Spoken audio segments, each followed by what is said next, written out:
Where did Peter Chao come from? Well, have you ever seen those very old commercials where they speak the entire commercial, they say it in Chinese, and then at the end, even though they can't speak English, they're going to go say, oh, Toyota, #1. Well, I kind of got that accent from that, and I drew from it, and I created an entire character and an empire just like that. Kind of just grew, you know, organically on its own. You know, I dropped the first video as a shout out to a black guy, you know, who's also a YouTuber, Mr. Shy City. And what he did was he favorited my video, and overnight I woke up 15,000 views. And I said, I got something, you know. So I just ran with that ball, you know, I felt that ball in my hand, I ran with it, yeah. We hit a time in which social media was just getting hot. In 2009 onwards, I was able to capitalize on all the social media and really create an empire, as I said. And, you know, now I'm a big-time superstar, just a big deal all over the place, all over the world, you know. Mama Chao called me and said, Peter Chao, what are you going to do to make a living for yourself? And I said, how about I work at Blockbuster? And she said, well, you know, we spent $30,000 on your degree, and you're going to tell me that you're going to get a job at Blockbuster?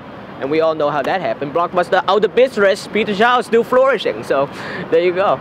I portray her character, Mama Chao, as a prostitute on the channel. And you know, most Asian mothers, you know, you're gonna get a little bit of heat, you know, for calling your mother a prostitute.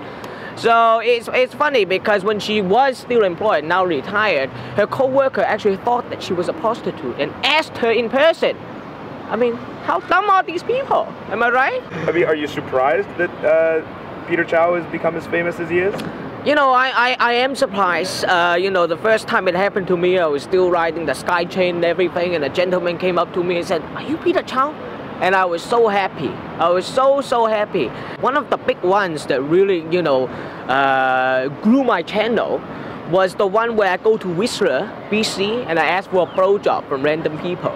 It's fantastic, you know, and it actually got 100,000 views in about a day or two, which nowadays isn't that great because now we're talking 1 million, 2 million, but back then it was pretty big. There's one where I dress up as a black man, Jamal Jenkins. I got banned from YouTube for that one. There's one where I bitch out my girlfriend, Chinese guy bitches out his girlfriend, and that one was about, you know, how mad I am at my girlfriend for being a naggy bitch.